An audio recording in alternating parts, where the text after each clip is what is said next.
Hi friends, ದಿನದ ಎಲ್ಲ ಪ್ರಮುಖ ಸುದ್ದಿಯನ್ನು ನಿಮಗೆ ತಲುಪಿಸುವ mastmaga.comನ ಫುಲ್ ನ್ಯೂಸ್ಗೆ ಸ್ವಾಗತ. ನಾನು ಅಮರ್ ಪ್ರಸಾದ್. ಮಹತ್ವದ ಬೆಳವಣಿಗೆಯಲ್ಲಿ ಭಾರತ ಮತ್ತು America security of supplies arrangement ಅಥವಾ ಸೋಸಾ ಒಪ್ಪಂದಕ್ಕೆ ಸೈನ್ ಹಾಕಿವೆ. ರಾಜನಾಥ್ ಸಿಂಗ್ ಅಮೆರಿಕ ಪ್ರವಾಸದಲ್ಲಿರುವಾಗಲೇ ಎರಡು ರಾಷ್ಟ್ರಗಳ ರಕ್ಷಣಾ ಅಧಿಕಾರಿಗಳು ಇದಕ್ಕೆ ಅಂತಿಮ ಮುದ್ರೆಯನ್ನ ಒತ್ತು ಬಿಟ್ಟಿದ್ದಾರೆ. ಇದರ ಅಡಿಯಲ್ಲಿ ಇನ್ಮುಂದೆ ರಕ್ಷಣಾ ಉಪಕರಣಗಳನ್ನು ಒಬ್ಬರಿಗೊಬ್ಬರು ಪೂರೈಕೆ ಮಾಡಿಕೊಳ್ತಾರೆ. ಅಮೆರಿಕದಲ್ಲಿ ಭಾರತದಲ್ಲಿ ಅಮೆರಿಕದ ಕಂಪನಿಗಳು ರಕ್ಷಣಾ ಉತ್ಪಾದನೆ ಮಾಡೋಕೆ ಇದರಿಂದ ಹೆಚ್ಚಿನ ಅವಕಾಶ ಸಿಗುತ್ತೆ. ಗಮನಿಸಬೇಕಾದ ಅಂಶ ಅಂದ್ರೆ ಅಮೆರಿಕ ಇಂಥ ಒಪ್ಪಂದ ಮಾಡಿಕೊಂಡ್ರೆ ಇದರಿಂದ ಸೈನ್ ಹಾಕಿದ ರಾಷ್ಟ್ರಗಳಿಗೆ ಅನುಕೂಲ ಆಗುತ್ತೆ. ಉದಾಹರಣೆಗೆ ಭಾರತ ಒಂದು ವೇಳೆ ಯುದ್ಧಕ್ಕೆ ಮುಂದಾದ್ರೆ ಅಂತ ಟೈಮ್ನಲ್ಲಿ ಭಾರತಕ್ಕೆ ಸರ್ವಿಸ್ ಇನ್ನಿತರ ರಕ್ಷಣಾ ಉಪಕರಣಗಳು ಬೇಕಾದ್ರೆ ಆಗ ಅಮೆರಿಕ ಅದನ್ನ ಸಪ್ಲೈ ಮಾಡೋಕೆ ಮುಂದೆ ಬರಬೇಕಾಗುತ್ತೆ. ಸೇಮ್ ಟೈಮ್ ಅಮೆರಿಕಗೆ ಬೇಕಾದ್ರೆ ಭಾರತ ಕೂಡ ಕೊಡಬಹುದು. ಇದುವರೆಗೂ ಕೇವಲ 18 ರಾಷ್ಟ್ರಗಳೊಂದಿಗೆ ಮಾತ್ರ ಅಮೆರಿಕ ಈ ರೀತಿ ಒಪ್ಪಂದಕ್ಕೆ ಸೈನ್ ಹಾಕಿದೆ. ಅದರಲ್ಲಿ ಕೆಲ ನ್ಯಾಟೋ ರಾಷ್ಟ್ರಗಳಿವೆ, ಕೆಲವು ನ್ಯಾಟೋ ಅಲ್ಲದ ರಾಷ್ಟ್ರಗಳಿವೆ. ಸೊ ಅದೇ ರೀತಿ ಒಪ್ಪಂದಕ್ಕೆ ಈಗ ಭಾರತವನ್ನ ಕೂಡ ಅಮೆರಿಕ ಸೇರಿಸಿಕೊಂಡಿದೆ, ಸೈನ್ ಹಾಕಿಬಿಟ್ಟಿದೆ. ಈ ಮೂಲಕ ಭಾರತದ ರಕ್ಷಣಾ ಕ್ಷೇತ್ರದ ಪಾಲುದಾರಿಕೆ ರಷ್ಯಾದಿಂದ ಹಂತ ಹಂತವಾಗಿ ದೂರ ಆಗ್ತಾನೆ ಇದೆ, ಅಮೆರಿಕಗೆ ಮತ್ತಷ್ಟು ಹತ್ತಿರ ಆಗ್ತಾನೆ ಇದೆ. ಇದು ಇನ್ನೊಂದು ಸ್ಟೆಪ್ ಆ ಡೈರೆಕ್ಷನ್ ನಲ್ಲಿ. ಸ್ನೇಹಿತರೆ, ಕೇಂದ್ರ ಸರ್ಕಾರ NPS OPS ಗಲಾಟೆ ನಡುವೆನೆ UPS ಯೂನಿಫೈಡ್ ಪೆನ್ಷನ್ ಸಿಸ್ಟಮ್ ಅನ್ನುವಂತಹ ಹೊಸ ಒಂದು ಪೆನ್ಷನ್ ಸ್ಕೀಮ್ ಅನ್ನ ಕೇಂದ್ರ ಸರ್ಕಾರಿ ನೌಕರರಿಗೆ ಲಾಂಚ್ ಮಾಡಿದೆ. 23 ಲಕ್ಷ ಕೇಂದ್ರ ಸರ್ಕಾರಿ ನೌಕರರಿಗೆ ಇದರ ಲಾಭ ಸಿಗುತ್ತೆ ಅಂತ ಕೇಂದ್ರ ಸರ್ಕಾರ ಈಗ ಪ್ರೆಸ್ ಮೀಟ್ ಮಾಡಿ ಮಾಹಿತಿಯನ್ನ ಕೊಟ್ಟಿದ್ದಾರೆ. ಕೇಂದ್ರ ರೈಲ್ವೆ ಮಂತ್ರಿ ಅಶ್ವಿನಿ ವೈಷ್ಣವ್ ಸುದ್ದಿಗೋಷ್ಠಿಯಲ್ಲಿ ಇದ್ರ ಬಗ್ಗೆ ಮಾಹಿತಿಯನ್ನ ಕೊಟ್ಟರು. ಈ ಸ್ಕೀಮ್ ಏಪ್ರಿಲ್ 1, 2025ರಿಂದಲೇ ಜಾರಿಗೆ ಬರ್ತಾ ಇದೆ. ಈ ಸಂದರ್ಭದಲ್ಲಿ ಇದು ಜಾರಿಯಾದಾಗ ಕೇಂದ್ರ ಸರ್ಕಾರಿ ನೌಕರರಿಗೆ ಹಾಲಿ ಇರುವಂತ NPS ಹಾಗೂ ಹೊಸದಾಗಿ ಬರುವ UPS ಎರಡರಲ್ಲಿ ಯಾವುದನ್ನ ಬೇಕಾದ್ರೂ ಆಯ್ಕೆ ಮಾಡಿಕೊಳ್ಳೋ ಅವಕಾಶವನ್ನ ಕೂಡ ಕೊಡಲಾಗಿದೆ. ಇದರಲ್ಲಿ ಏನೆಲ್ಲ ಇರುತ್ತೆ ಅಂತ ಕ್ವಿಕ್ ಆಗಿ ಒಂದಷ್ಟು ಫೀಚರ್ಸ್ ಅನ್ನು ನಾವು ನೋಡ್ತಾ ಹೋಗೋಣ. ಮುಖ್ಯವಾಗಿ ಅಶ್ಯೂರ್ಡ್ ಪೆನ್ಷನ್ ಇರುತ್ತೆ, ಅಂದ್ರೆ ಪೆನ್ಷನ್ ಅಮೌಂಟ್ ನ ಖಾತ್ರಿ ಇರುತ್ತೆ. ಮಿನಿಮಮ್ 25 ವರ್ಷ ಸರ್ವಿಸ್ ಮಾಡಿ ರಿಟೈರ್ ಆದವರಿಗೆ ಅವ್ರು ರಿಟೈರ್ ಆಗೋಕ್ಕಿಂತ ಲಾಸ್ಟ್ 12 ತಿಂಗಳ ಅವರ ಆವರೇಜ್ ಸ್ಯಾಲರಿ ಏನಿರುತ್ತೆ ಅದರ ಅರ್ಧದಷ್ಟು 50% ನಷ್ಟು ಅಶ್ಯೂರ್ಡ್ ಪೆನ್ಷನ್ ಅವರಿಗೆ ಸಿಗುತ್ತೆ. ಜೊತೆಗೆ ಮಿನಿಮಮ್ 10 ವರ್ಷ ಸರ್ವಿಸ್ ಮಾಡಿ ರಿಟೈರ್ ಆದವ್ರಿಗೂ ಕೂಡ ಅವರ ಸರ್ವಿಸ್ಗೆ ತಕ್ಕ ಹಾಗೆ ಅವ್ರಿಗೆ ಬರ್ತಾ ಇದ್ದ ಸ್ಯಾಲರಿಗೆ ತಕ್ಕಂತೆ ಪ್ರೊಪೋರ್ಷನೇಟ್ ಆಗಿ ಅವರು ಕೂಡ ಪೆನ್ಷನ್ಗೆ ಅರ್ಹರಿರ್ತಾರೆ. ಜೊತೆಗೆ ಫ್ಯಾಮಿಲಿ ಪೆನ್ಷನ್ ಅಂದ್ರೆ ಯಾರಾದರೂ ಪೆನ್ಷನ್ ತಗೊಳ್ತಾ ಇರ್ತಾರೆ, ಸರ್ಕಾರಿ ನೌಕರ ನಿವೃತ್ತಿ ಆದ್ಮೇಲೆ ಅವ್ರು ತೀರ್ಕೊಳ್ತಾರೆ ಅಂತ ಹೇಳಿದ್ರೆ ಅವರ ಪತ್ನಿಗೂ ಕೂಡ ಬರುತ್ತಲ್ಲ ಪೆನ್ಷನ್, ಕಂಟಿನ್ಯೂ ಆಗುತ್ತಲ್ಲ, ಅದಕ್ಕೆ ಫ್ಯಾಮಿಲಿ ಪೆನ್ಷನ್ ಅಂತ ಹೇಳ್ತಾರೆ. ಅದು ಎಷ್ಟು ಬರುತ್ತೆ ಅಂತ ಹೇಳಿದ್ರೆ ಪೆನ್ಷನ್ ಪಡಿತಾ ಇದ್ದ ವ್ಯಕ್ತಿ ಮೃತಪಡೋಕ್ಕಿಂತ ಮುಂಚಿನ ತಿಂಗಳು, ಅದಕ್ಕಿಂತ ಪ್ರೀವಿಯಸ್ ಮಂತ್ ಎಷ್ಟು ಪೆನ್ಷನ್ ಪಡಿತಾ ಇದ್ರು ಅದರ 60% ನಷ್ಟು ಅವರ ನಾಮಿನಿಗೆ, ಅವರ ಫ್ಯಾಮಿಲಿಯವರಿಗೆ ಕಂಟಿನ್ಯೂ ಆಗುತ್ತೆ. ಜೊತೆಗೆ ಮಿನಿಮಮ್ 10 ಇಯರ್ ಸರ್ವಿಸ್ ಏನಿದೆ ಅದನ್ನು ಮಾತ್ರ ಮಾಡಿ ಯಾರು ರಿಟೈರ್ ಆಗಿರ್ತಾರೆ ಅವರಿಗೆ ಮಿನಿಮಮ್ ಅಶ್ಯೂರ್ಡ್ ಪೆನ್ಷನ್ 10,000 ಇರುತ್ತೆ ಅನ್ನೋದನ್ನ ಕೂಡ ಇಲ್ಲಿ ಅನೌನ್ಸ್ ಮಾಡಲಾಗಿದೆ. ಜೊತೆಗೆ ಈ ಎಲ್ಲಾ ಪೆನ್ಷನ್ಗೂ ಕೂಡ ಹಣದುಬ್ಬರವನ್ನ ಅಡ್ಜಸ್ಟ್ ಮಾಡಿ ಇದನ್ನ ಡಿಸೈಡ್ ಮಾಡಲಾಗುತ್ತೆ ಅಂತ ಹೇಳಿದ್ದಾರೆ. ಕಾಲಕ್ಕೆ ಬೆಲೆ ಏರಿಕೆ ಆಗ್ತಿರುತ್ತಲ್ಲ, ಅದನ್ನೆಲ್ಲ ಕನ್ಸಿಡರ್ ಮಾಡಿನೇ ಇದನ್ನ ಅಡ್ಜಸ್ಟ್ ಮಾಡಲಾಗುತ್ತೆ ಅಂತ ಹೇಳಿದ್ದಾರೆ. ಜೊತೆಗೆ ರಿಟೈರ್ ಆದ್ಮೇಲೆ ಪೆನ್ಷನ್ ಮಾತ್ರ ಅಲ್ಲ, ರಿಟೈರ್ ಆದಾಗ ಲಂಸಮ್ ಅಮೌಂಟ್ ಬರೋದೇನಿರುತ್ತೆ ಅದು ಕೂಡ ಬರುತ್ತೆ, ಗ್ರಾಚ್ಯುಯಿಟಿ ಕೂಡ ಬರುತ್ತೆ. ಇವಿಷ್ಟು ಈ ಕ್ಷಣಕ್ಕೆ ಲಭ್ಯವಾಗ್ತಿರುವಂತಹ UPS ನ ಫೀಚರ್ಸ್. ಸ್ನೇಹಿತರೆ, NPS ಬೇಕಾ OPS ಬೇಕಾ, ಸಾಕಷ್ಟು ವಿವಾದ ಇತ್ತು. ಇದಕ್ಕೆ ಸಂಬಂಧಪಟ್ಟಂತೆ ಬಹಳ ಪಾಲಿಟಿಕ್ಸ್ ಕೂಡ ನಡೆದಿತ್ತು. ರಾಜಕಾರಣಿಗಳು ಕೂಡ, ಪೊಲಿಟಿಕಲ್ ಪಾರ್ಟೀಸ್ ಕೂಡ ಒಂದೊಂದು ಸ್ಟೇಟ್ ಅಲ್ಲಿ ಒಂದೊಂದು ರೀತಿಯ ಭರವಸೆಗಳನ್ನ ಈ ವಿಚಾರದಲ್ಲಿ ಕೊಟ್ಟಿದ್ರು. ಈಗ ಫೈನಲಿ ಕೇಂದ್ರ ಸರ್ಕಾರ UPS ತಂದಿದೆ. ಇದರಲ್ಲಿ 2 ಆಪ್ಷನ್ ಇರುತ್ತೆ. NPS ಬೇಕಾ, ಮಾರ್ಕೆಟ್ ಲಿಂಕ್ಡ್ ಆಗಿ ಜಾಸ್ತಿ ರಿಟರ್ನ್ಸ್ ಅನ್ನ ಅಚೀವ್ ಮಾಡೋಕೆ ಸಾಧ್ಯ ಇರುವಂತಹ NPS, ಹೊಸ ಎಂಪ್ಲಾಯೀಸ್ ಇದರಿಂದ ಲಾಭ ಆಗ್ಬೋದು ಅನ್ನೋ ಲೆಕ್ಕಾಚಾರ ಏನಿದೆ, ಅವ್ರು ಬೇಕಾದ್ರೆ ಅದನ್ನೇ ಕಂಟಿನ್ಯೂ ಮಾಡ್ಕೋಬಹುದು. ಇಲ್ಲ ನಮಗೆ UPS ಬೆಟರ್, ಅಶ್ಯೂರ್ಡ್ ಪೆನ್ಷನ್ ಸಿಗುತ್ತಲ್ಲ ಇದನ್ನೇ ತಗೊಳ್ತೀವಿ ಅಂತ ಹೇಳಿದ್ರೆ ಇದನ್ನ ಬೇಕಾದ್ರೂ ತಗೋಬಹುದು. ಕೇಂದ್ರ ಸರ್ಕಾರಿ ನೌಕರರಿಗೆ ಎರಡರಲ್ಲಿ ಯಾವುದನ್ನ ಬೇಕಾದ್ರೂ ಅವರಿಗೆ ಆಯ್ಕೆ ಮಾಡ್ಕೊಳ್ಳೋಕೆ ಅವಕಾಶ ಸಿಗುತ್ತೆ. ಕಲ್ಕತ್ತಾ ಡಾಕ್ಟರ್ ಅತ್ಯಾಚಾರ ಹತ್ಯೆ ಕೇಸಲ್ಲಿ ಒಂದಷ್ಟು ಬೆಳವಣಿಗೆಗಳಾಗಿವೆ. RG-ಕರ್ ಕಾಲೇಜಿನ ಮಾಜಿ ಪ್ರಾಂಶುಪಾಲ ಸಂದೀಪ್ ಘೋಷ್ ಸೇರಿದ ಹಾಗೆ ಒಟ್ಟು 6 ಜನರನ್ನ ಪಾಲಿಗ್ರಾಫ್ ಟೆಸ್ಟ್ಗೆ ಒಳಪಡಿಸಲಾಗಿದೆ. ಪ್ರಮುಖ ಆರೋಪಿ ಸಂಜಯ್ ರಾಯ್ ಟೆಸ್ಟ್ ಅನ್ನ ನಾಳೆಗೆ ಮುಂದೂಡಬಹುದು ಅಂತ ಹೇಳಲಾಗ್ತಾ ಇದೆ. ದಿಲ್ಲಿಯ ಕೇಂದ್ರೀಯ ವಿಧಿವಿಜ್ಞಾನ ತಂಡ ಈ ಟೆಸ್ಟ್ ನಡೆಸ್ತಾ ಇದೆ. ಈ ಪ್ರಕರಣದ ತನಿಖೆ ನಡೆಸ್ತಾ ಇರೋ CBI ತಂಡಕ್ಕೆ ಸೈಬರ್ ಕ್ರೈಮ್ ಪೊಲೀಸರು ಘಟನೆ ನಡೆದ RG-ಕರ್ ಮೆಡಿಕಲ್ ಕಾಲೇಜಿನ CCTV ಫುಟೇಜ್ಗಳನ್ನು ಹಸ್ತಾಂತರ ಮಾಡಿದ್ದಾರೆ. SIT ಕೂಡ RG-ಕರ್ ಕಾಲೇಜಲ್ಲಿ ನಡೆದ ಹಣಕಾಸು ಅವ್ಯವಹಾರಗಳ ದಾಖಲೆಗಳನ್ನ CBIಗೆ ನೀಡಿದೆ. ಹೀಗಾಗಿ ಈ ಕಾಲೇಜಿನ ಮಾಜಿ ಪ್ರಾಂಶುಪಾಲ ಸಂದೀಪ್ ಘೋಷ್ ವಿರುದ್ಧ ಭ್ರಷ್ಟಾಚಾರದ ಕೇಸ್ ಹಾಕಲಾಗಿದೆ. ಇನ್ನು ಈ ತನಿಖೆಯನ್ನ ಕೂಡ CBI ನಡೆಸಲಿದೆ. ಡಾಕ್ಟರ್ ಪ್ರಕರಣಕ್ಕೆ ನ್ಯಾಯ ಒದಗಿಸುವಂತೆ ಒತ್ತಾಯಿಸಿ ಸ್ಟೂಡೆಂಟ್ ಫೆಡರೇಷನ್ ಆಫ್ ಇಂಡಿಯಾದ ವಿದ್ಯಾರ್ಥಿಗಳು ಪ್ರತಿಭಟನೆ ಮಾಡಿದ್ದಾರೆ. ಭಾರೀ ಮಳೆಯನ್ನ ಲೆಕ್ಕಿಸದೆ ಮೊಣಕಾಲಿನವರೆಗೆ ಬಂದ ನೀರಲ್ಲೇ ನಿಂತುಕೊಂಡು ವಿದ್ಯಾರ್ಥಿಗಳು ಆಕ್ರೋಶ ಪ್ರತಿಭಟಿಸಿರೋ ದೃಶ್ಯಗಳು ವೈರಲ್ ಆಗಿವೆ. ಮತ್ತೊಂದು ಕಡೆ ಕರ್ನಾಟಕದಲ್ಲೂ ಅತ್ಯಾಚಾರ ಪ್ರಕರಣ ಬೆಳಕಿಗೆ ಬಂದಿದೆ. ಉಡುಪಿ ಜಿಲ್ಲೆಯ ಕಾರ್ಕಳದಲ್ಲಿ ಈ ಘಟನೆ ನಡೆದಿದೆ. ಅಲ್ತಾಫ್ ಅನ್ನೋದನ್ನ ಈಗ ಪೊಲೀಸರು ಅರೆಸ್ಟ್ ಮಾಡಿದ್ದಾರೆ.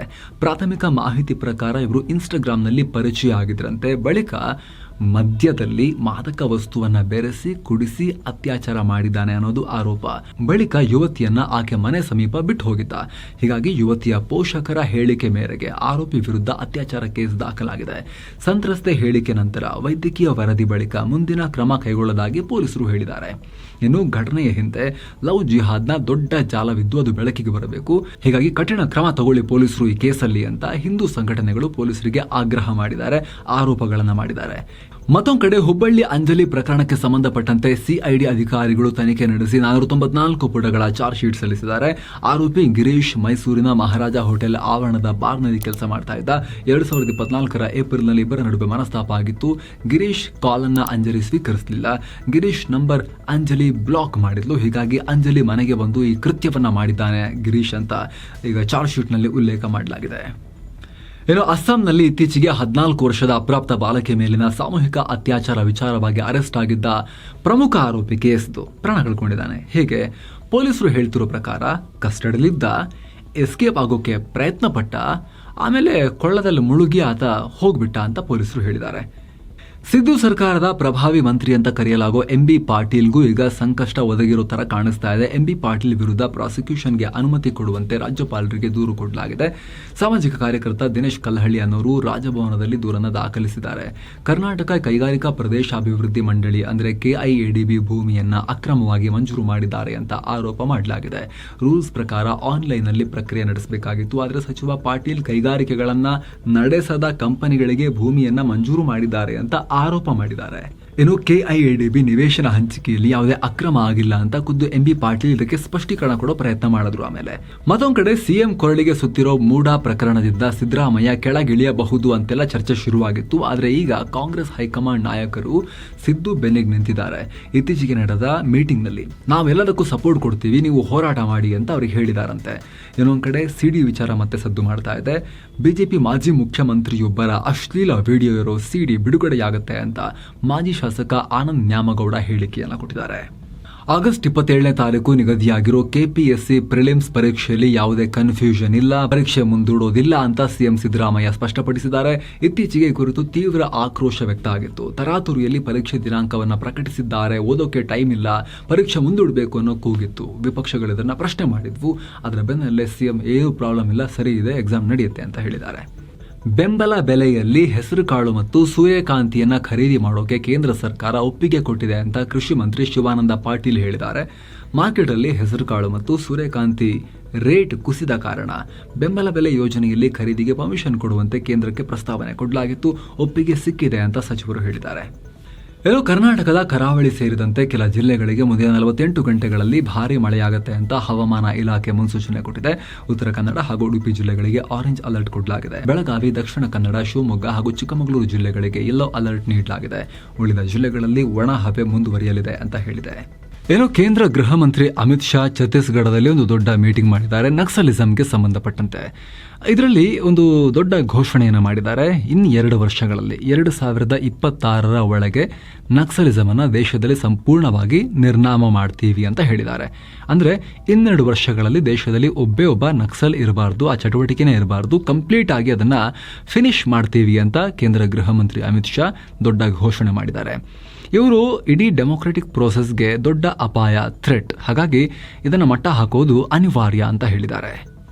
ಇರಿಟೇಷನಲ್ ಕಾಂಬಿನೇಷನ್ ಹೊಂದಿರೋ 156 ಮೆಡಿಸಿನ್ಗಳನ್ನು ಕೇಂದ್ರ ಸರ್ಕಾರ ಬ್ಯಾನ್ ಮಾಡಿದೆ. ಆಂಟಿಬಯೋಟಿಕ್, ಪೇನ್ ಕಿಲ್ಲರ್ ಮತ್ತು ಮಲ್ಟಿ ವೈಟಮಿನ್ ಮಾತ್ರೆಗಳು ಕೂಡ ಈ ಬ್ಯಾನ್ ಆಗಿರೋ ಲಿಸ್ಟ್ನಲ್ಲಿವೆ. ಇವೆಲ್ಲ ಇರಿಟೇಷನಲ್ ಕಾಂಬಿನೇಷನ್ ಮೆಡಿಸಿನ್ಗಳಾಗಿದ್ದು ಮನುಷ್ಯರಿಗೆ ಅಪಾಯ ಉಂಟು ಮಾಡೋ ಸಾಧ್ಯತೆ ಇದೆ ಅಂತ, ಇದಕ್ಕೆ ಪರ್ಯಾಯ ಮಾತ್ರೆಗಳು ಲಭ್ಯ ಇರೋದ್ರಿಂದ ಈ ಕ್ರಮ ಕೈಗೊಳ್ಳಲಾಗಿದೆ ಅಂತ ಆರೋಗ್ಯ ಇಲಾಖೆ ಹೇಳಿದೆ.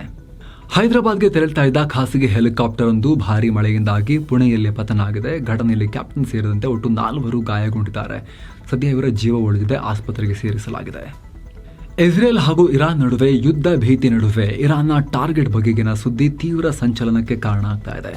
ಇರಾನ್ ಈ ಸಲ ನೆತನ್ಯಾಹು ಮಗನ ಮೇಲೆ ಕಣ್ಣಿಟ್ಟಿದೆಯಾ, ಆತನನ್ನು ಹತ್ಯೆ ಮಾಡೋಕೆ ಮುಂದಾಗಿದೆಯಾ ಅಂತ ಇಸ್ರೇಲಿ ಮಾಧ್ಯಮಗಳು ಪ್ರಶ್ನೆ ಮಾಡಿವೆ. ಆ ರೀತಿ ಸಾಧ್ಯತೆ ಇದೆ ಅಂತ ವರದಿ ಮಾಡಿವೆ.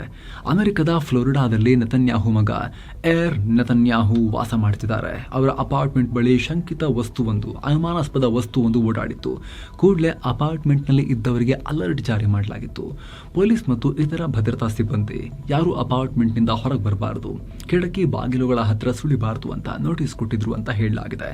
ಆದರೆ ಇದುವರೆಗೂ ಈ ಬಗ್ಗೆ ಅಮೆರಿಕ ಆಗಲಿ, ಇಸ್ರೇಲ್ ಆಗಲಿ ಅಥವಾ ಇರಾನ್ ಆಗಲಿ ಯಾವುದೇ ರೀತಿ ಪ್ರತಿಕ್ರಿಯೆ ಕೊಟ್ಟಿಲ್ಲ.